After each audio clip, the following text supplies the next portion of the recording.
Pessoal, a transmissão caiu, então vou reiniciar.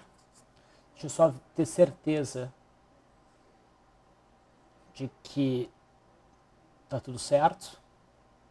A transmissão, só um instantinho. Agora, ok, acredito que tudo vai funcionar melhor. Então vamos voltar para a situação do índice Bovespa. Eu mencionava que o índice havia alcançado uma zona de alvo por volta dos 48.700 pontos, ele deu um sinal de reversão. O mercado repicou ao longo da semana passada, né, e alcançou já essa zona da retração de 0,382. Com o pregão de sexta-feira, rompendo essa região da retração de 0,382, abriu espaço para um movimento mais amplo de repique.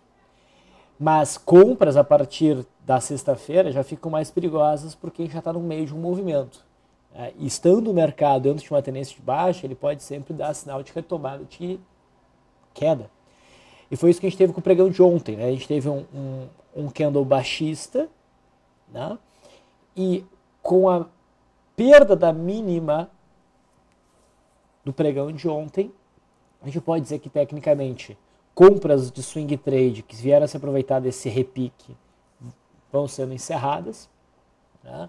E alguém mais agressivo pode até pensar em operações na ponta vendedora, porque seria uma operação a favor da tendência, com estoque um pouco acima das máximas de quinta e sexta-feira. Eu particularmente acho que o mercado não deve dar um novo mergulho, assim como deu a partir da metade de julho. Acredito que se a gente, de fato, tiver a continuidade desse movimento corretivo, essa correção não deve muito longe. Eu vejo boas chances do mercado ainda buscar, dentro de algum tipo de movimento ainda insistente, um pouco mais para uma alta, alcançar a LTB desse canal. Tá? Mas o entendimento é de que nós seguimos uma tendência de baixa e a partir de agora nós não estamos mais num ponto seguro para operações na ponta compradora. Tá? A gente só vai ter um cenário seguro para operações na ponta compradora novamente, se não for para uma operação de retorno à média, que dependeria do mercado dar um novo mergulho, tá? A partir do momento que o mercado consiga fazer um zigue-zague ascendente, idealmente já com a média móvel de 20 períodos virada para cima. E vai demorar algum tempo para isso acontecer. Isso não está no horizonte próximo, certo? No mini índice, hoje, nós tivemos uma abertura em gap de alta, o índice fechou esse gap, testou a linha d'água, houve uma reação forte de compra em cima da linha d'água. Com esse movimento, eu até acreditei que o mercado iria conseguir se manter acima da linha d'água, tá? Mas eu estava errado, porque mais adiante a gente teve o rompimento da linha d'água no candle das meio-dia, deixa eu pegar aqui, das 11h45 até meio-dia. Tá? Isso gerou venda. Antes disso, o mercado não enquadrou nenhum setup. Tá? O mercado só gerou setup que a gente opera a partir então das 11h45 da manhã, no rompimento da linha d'água para baixo, gerando um cenário de venda que teve sucesso. Tá? Você está vendo aí uma recuperação, mais para o final, né, ao longo do final desse pregão, mas o viés segue sendo baixista agora no intraday para os próximos pregões. O próximo patamar de suporte é o fundo dia 30, por volta dos 49.800 até a retração de 618 desse movimento de alta, tá, em 49.700. Então, entre 49.800 e 49.700, a gente tem o próximo suporte intraday para o mercado, talvez no pregão de amanhã. O mercado americano seguiu uma movimentação baixista. Esse é o gráfico do Dow Jones, e esse aqui é o gráfico do S&P 500 futuro. Não foi nada muito forte, mas é um movimento de queda. E o dólar prosseguiu na movimentação altista. O dólar está bem insistente no movimento de alta. No intraday, Vamos botar assim, no gráfico diário, compras de dólar aqui, por estar rompendo este topo, eu acho muito perigosas. O dólar já apresenta um bom nível de sobrecompra. Vou botar o dólar perpétuo aqui. Tá? Já apresenta um bom nível de sobrecompra e eu não abriria posições de swing trade aí. Tá? O sinal de ontem, esse candlezinho que o dólar fez ontem, que poderia ser entendido como um bebê abandonado, até poderia gerar um cenário de venda pela perda mínima, mas não era um sinal forte. Tá? No farol e principalmente no bate-papo de hoje, ao longo do LS Live de hoje, a gente analisou a situação do dólar e o que a gente deveria buscar para fazer operações. Tá? No intraday, o dólar deixou o cenário bem claro.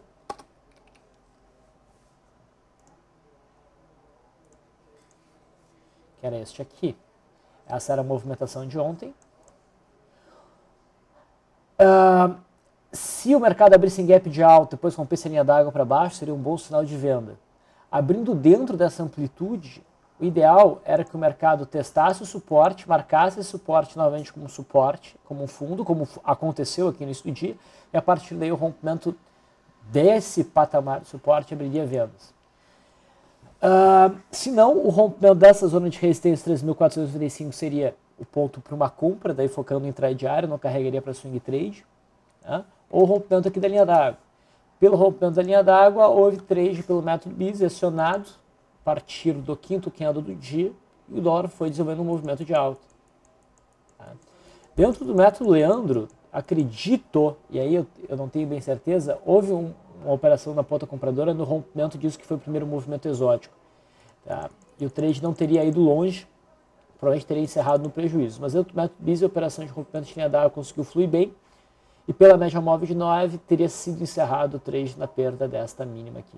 Então o bebê abandonado, apesar de ter tido sua mínima perdida, não gerou um sinal de venda de swing trade decente. O ideal era buscar, nesse cenário, o intraday e ver se no intraday a gente encaixava aí alguma operação mais consistente. Ok? Então a gente viu a situação do índice, do mercado americano e do dólar. O que esperar para o dólar nos próximos dias? Muito difícil dizer.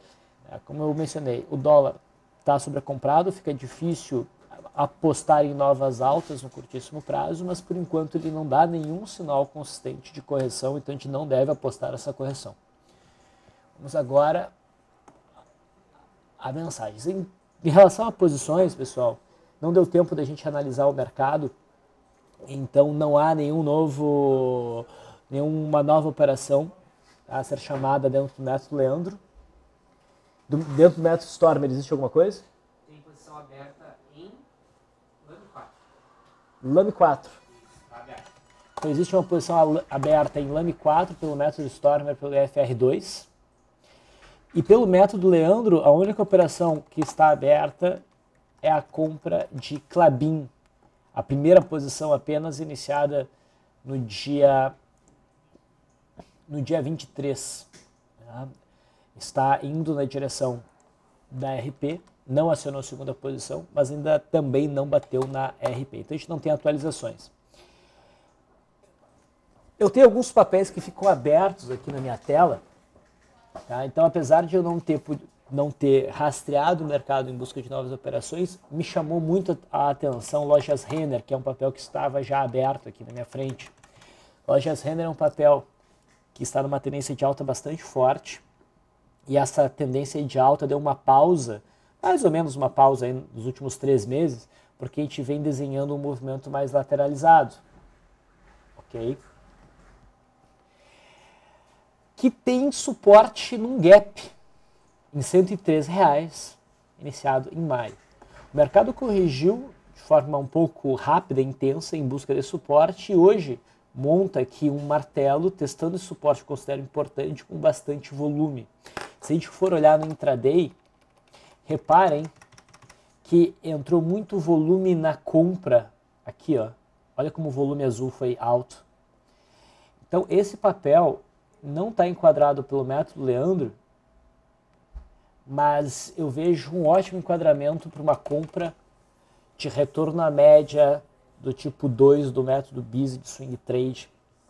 Uma compra forte que deve buscar a faixa do 111 ali, o miolo desse retângulo, com alguma facilidade. A última operação com nota B dentro do método BISE, que vale a pena mencionar aqui, é a HGTX, que gerou no dia 30 uma operação de venda por correção dentro dessa forte tendência de baixo, depois de testar o suporte perdido em torno de 11,95 e ter alcançado aqui a retração de 68, alcançado a média móvel de 21 períodos, ter formado uma estrela cadente com volume alto e com um pequeno gapzinho. Essa operação fluiu muito bem. Tá? E reparem a característica de ambos os papéis, o candle e o volume. Então essa operação em lojas Renner me parece bastante interessante. Hoje, no Farol, com certeza a gente vai falar sobre lojas Renner, gerando uma possível entrada na superação da máxima de hoje no pregão de amanhã. Jade diz, Bis, estou sem o gráfico aqui. Poderia me confirmar se a média móvel de 9 no milho virou hoje? Está no contrato U ainda, Vlad? É o CC1000. Ok. Então, eu estou aqui olhando CC1015, tá? A média móvel de 9 é essa média rosa. Eu uso a média exponencial. Acredito que seja exatamente essa que tu esteja buscando. E a média virou, na verdade, já virou ontem. Tá? Então a média virou ontem pelo modelo que o Vlad ensina nos treinamentos de commodities agrícolas, né? Com esse setup da média móvel de 9, que funciona muito bem, já teria sido compra ontem, já teria dado RP hoje. Compra no fechamento ontem, com RP hoje. Dentro da forma que eu gosto de operar, mas com uma dificuldade operacional de liquidez às vezes, seria a compra na superação da máxima de ontem. Traria RP um pouquinho para cima, mas provavelmente também já teria sido atingida. Tá? Então, ela virou desde ontem, Jade.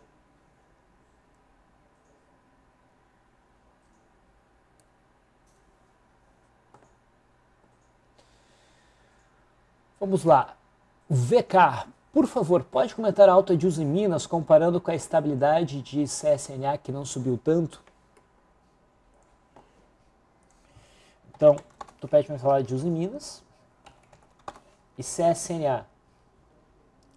A CSNA, ambos os papéis, tá, estão repicando dentro de uma tendência mais forte, de baixa. Uma tendência que se estendeu bastante nos últimos 3 meses. E os papéis agora começam a repicar. Não vejo um cenário tranquilo e seguro para entradas nesses papéis na ponta compradora. Eu até acredito que esses papéis vão subir, que eles vêm subindo, tá? Apesar de terem encontrado obstáculos, por exemplo, a CSNA tinha os 4,16 aqui como obstáculo, até deu um sinalzinho que sentiu a resistência, mas a gente não considerou uma venda aqui, pelo contrário, tá? Foi mencionado no farol, e ó, repara o volume de novo aqui, ó, candle sólido, alto volume, a gente entendeu isso, e candle acionado, porque aqui a gente teve um candle sólido, alto volume, mas ele está inserido dentro de um movimento lateral, ele não foi acionado, é um cenário bem diferente, tá? Aqui é um cenário diferente, mais positivo, aqui a superação da máxima eu via como uma oportunidade, na verdade, na ponta compradora e o trade estaria fluindo favoravelmente agora. Tá? Agora que CSNA começa a achar um obstáculo aqui na média, e começa a ficar perigoso, o trade teria que começar a pensar em proteger a posição. Mas acredito que até vai subir um pouco mais. Tá? Os em Minas,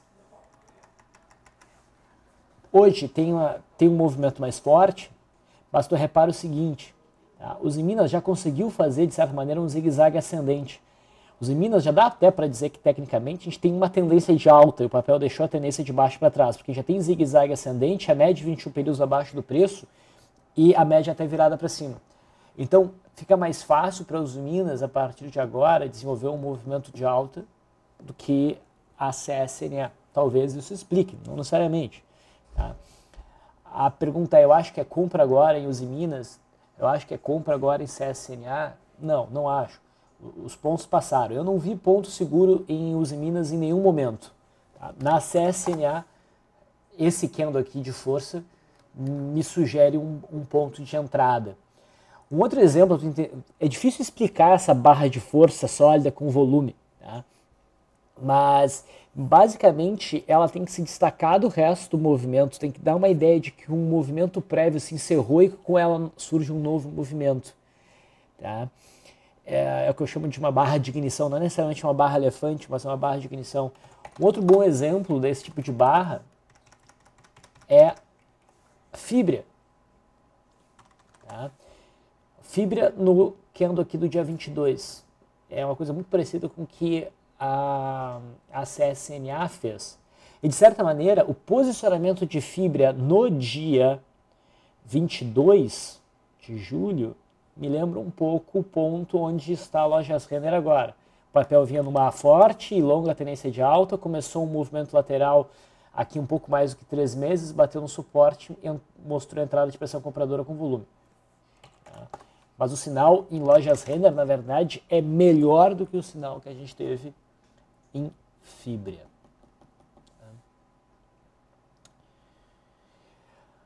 Voltando aqui para o setor de siderurgia, o Ulisses Dias pergunta: o que Gerdau precisa para marcar um fundo? Nada, porque ela já marcou. Tá? Gerdau, quando vinha caindo ali em maio e junho, tinha alvo aonde? No fundo de dezembro, no gráfico sem ajustes, por volta de R$ 8,00. Daí rompeu esse suporte. Olhando para trás, a gente só ia achar suporte no gráfico que eu uso, que é o sem ajustes, por volta aqui dos 5,70, no fundo que foi marcado lá em 1996. Tá? Mas olha uma distância tão assim no passado, eu olho. Tá? E daquele fundo eu tiro essa linha azul mais clara, e foi onde o Gerdau bateu e marcou um fundo. Isso aqui é um fundo, não há dúvida, então ela já marcou um fundo.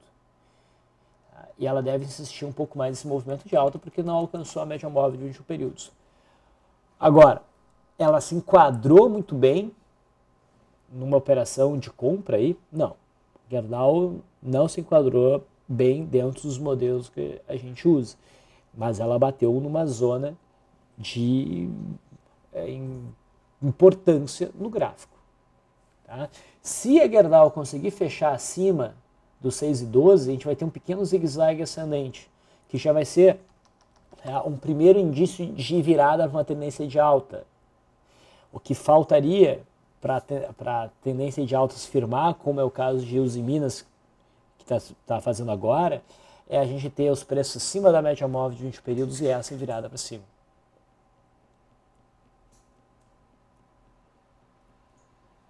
Tá bom?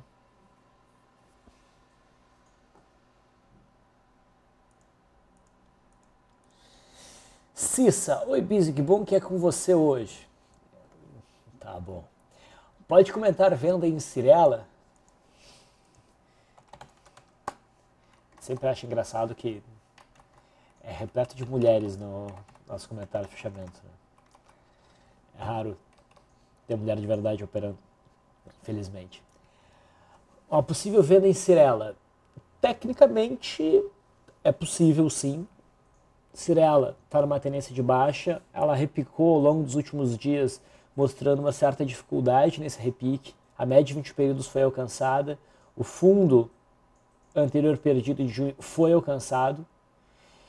Ontem a gente teve um doji, eu não via esse doji como um sinal muito significativo de retomada da tendência de baixa, eu prefiro sempre um candle mais sólido, e é o que a gente teve hoje.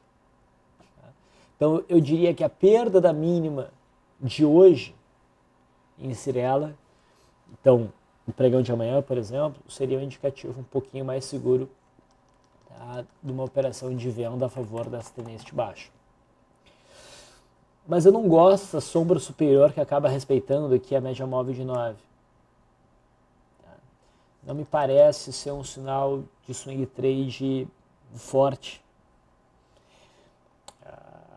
Não daria como uma operação para ser feita dentro do método Leandro, mas é um papel que merece atenção ao longo, principalmente do intraday de amanhã. Nesse tipo de caso, eu gosto sempre de tentar encaixar um day trade a favor do que o gráfico diário está me dizendo.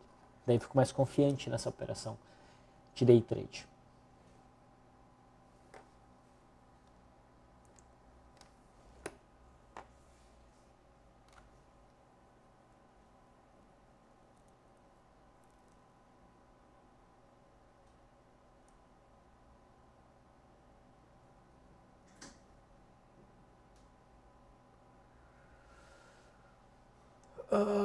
Chaves diz o seguinte: olá, Bizi, boa tarde. No método Bizi, ao meu entender, ficou faltando alguns exemplos do primeiro movimento, que faz eu ter dúvidas em alguns casos, como por exemplo do índice hoje. Então, vou botar o índice aqui, o Q15, gráfico intradiário. Abriu em gap de alta e começou a cair, fez uma correção inversa. Não rompeu e veio para baixo, rompendo a linha d'água. Tá querendo dizer que uma correção inversa, porque o primeiro movimento esperaria abertura, movimento de alta, correção e daí rompendo para cima. Ok. De fato, isso não encaixa bem com o primeiro movimento, pelo fato de ter tido essa correção que tu chamou de inversa. Tá? E um fechamento, se esse candle aqui, fechasse acima dessa máxima, eu não consideraria isso um primeiro movimento. Mas permitiria sim, nesse caso específico, por uma questão de acaso, uma operação na ponta compradora, porque se essa barra fechasse próximo da máxima, ela seria uma barra elefante. Daí eu operaria na superação dessa máxima por conta de ser uma barra elefante. Isso aqui, no final das contas, não se tornou uma barra elefante. Continuando a tua mensagem. Fez essa correção inversa, não rompeu e veio para baixo, rompendo a linha d'água. Pode comentar melhor sobre isso? Lembro que você comentando sobre os bons primeiros movimentos não poderiam fazer uma correção maior que 0,382 do FIBO. Isso aqui de cara já não seria um bom primeiro movimento, porque o primeiro movimento não foi a favor do gap. Tá? O primeiro movimento, a perna direcional, tu quer que ela seja na direção do gap. Como o gap foi de alta, deveria ter sido para cima e não para baixo. Talvez seja por isso que tu está chamando isso, deve ser por isso que tu está chamando de correção inversa. Então, eu não tenho nenhum cenário aqui para te falar sobre a retração de 0,382 ser respeitada. Tá? Eu posso te dar um exemplo em relação a isso, por exemplo, no primeiro movimento que houve no dia 31 de julho, apesar de não ter sido um rompimento bonito, o primeiro movimento, que também não foi dos mais fáceis de avaliar, deixa eu dar um zoom aqui,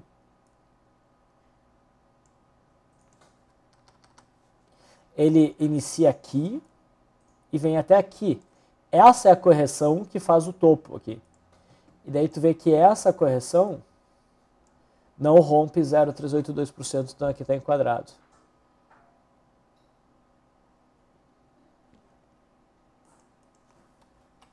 Ok?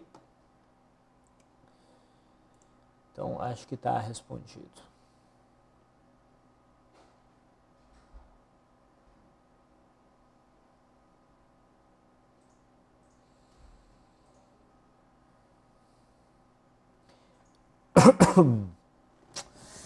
Vamos lá.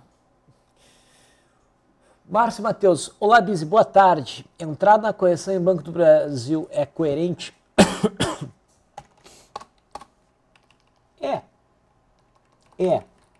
Tá? Quando vai buscar fazer uma operação de correção? O mais crítico é tu ter o mercado testando uma estrutura prévia, que no caso é essa linha vermelha que marca os fundos ali em 22, e ter essa correção de preços tendo tocado a média móvel de 21 períodos. Se tu sempre buscar essas duas características, tu já tem meio caminho andado. Tá? Hoje nós temos um engolfo de baixa em Banco do Brasil, candle forte, que consegue virar a média móvel de 9, inclusive.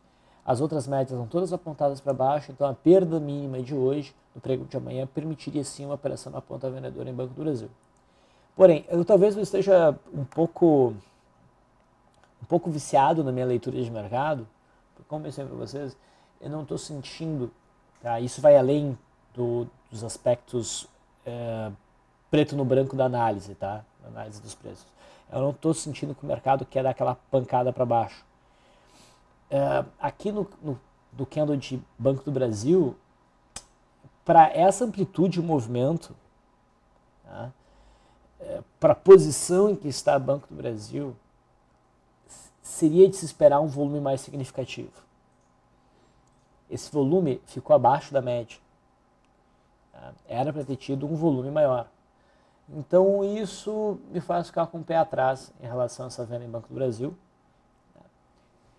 Esse é o tipo de cenário que eu prefiro amanhã olhar o intraday e tentar achar uma brecha para uma entrada,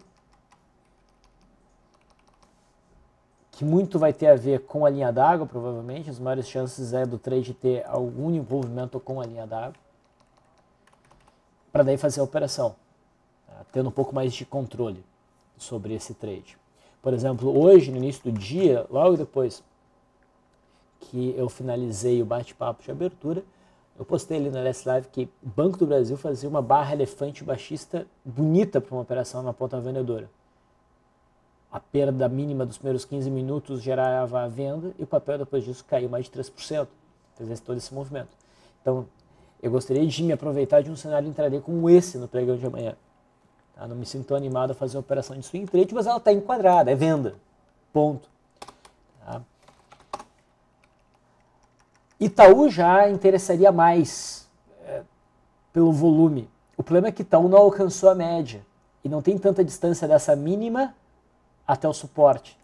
Então isso também me faz ver Itaú como um cenário não tão interessante. Então nesses casos eu prefiro ficar de fora e focar mais em cenários intradiários.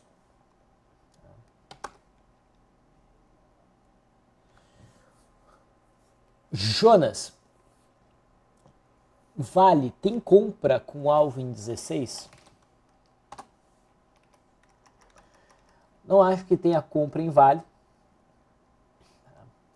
A última compra em Vale foi através desse candle day pelo método BIS, a superação dessa máxima. Foi até um pouco de sorte essa RP, porque a Vale abriu num gapzão de alta no dia 30, depois devolveu tudo, mas a operação foi no lucro. Acho que seria um cenário mais de gap fuga, não está dentro do método Leandro. Era possível, através desse candle de força vendedora, pensar em vendas para uma barra de ignição baixista, mas conforme eu venho falando nos faróis, e até mesmo aqui, a partir desse candle dia 31, já deveria se ajustar a stop para essa máxima. E podia manter ali, não precisava nem ter trazido para cima da máxima de ontem. Tá? Então a operação teria sido estopada aqui na venda com um pouco de prejuízo. O que eu dizia é que a Vale bateu um suporte muito forte de longo prazo. Okay? E por isso, uma venda por conta dessa barra de ignição seria um tiro curto. Não daria para dar espaço para a Vale subir. E a Vale começa a subir, então eu não dou espaço, já teria encerrado essa operação na ponta vendedora. Agora, compra na Vale para se posicionar, eu não estou vendo aqui. Eu vou precisar provavelmente do rompimento desse topo para gerar isso, e está um pouco distante ainda. Esse movimento que a Vale fez no dia 30 dificultou bastante operações no ativo, tá? Porque criou uma amplitude de movimento que dificulta o posicionamento dos stops. Tá? Então, não, eu não estou vendo uma compra aí com alvo nos 16. Mas não quer dizer que eu não acredite que a Vale vá subir até os 16. É que aqui tu tem consistência para abrir uma operação. Tá? Não vejo consistência para abrir uma operação. Eu focaria no intraday. E a Vale hoje no intraday já fez um primeiro sinal importante, que foi o rompimento dessa resistência do dia 31. Agora faz uma nova resistênciazinha bacana. O rompimento dessa aqui, olha só a simetria, como é favorável ao movimento de alta no intraday. É um movimento limpo que a gente teria para replicar. Então ela realmente pode ficar bem interessante, mas eu focaria mais no intraday, por esse caso, do que o gráfico diário. Tá? Do que eu vi hoje, gráfico diário está mais limpo para fazer a operação, me parece Loja Sender se ela for acionada na quarta. Pessoal, amanhã, a partir das 20 horas, nós teremos um hangout entre eu, Vlad, Leandro Stormer e Fernando Baggio, falando sobre a situação em que se encontra o mercado agora, as oportunidades que estão surgindo, as peculiaridades da conjuntura econômica, política e de mercado. Vai ser, acho que um evento interessante. Não há um consenso necessariamente entre as nossas visões aqui no escritório e por isso justamente vai colocar aí uma mesa redonda e vocês vão poder participar conosco. Né? Vai ser uma grande discussão sobre o cenário e como se aproveitar dele. Estão todos convidados, mas é necessário para participar fazer a reserva na página do nosso Hangout.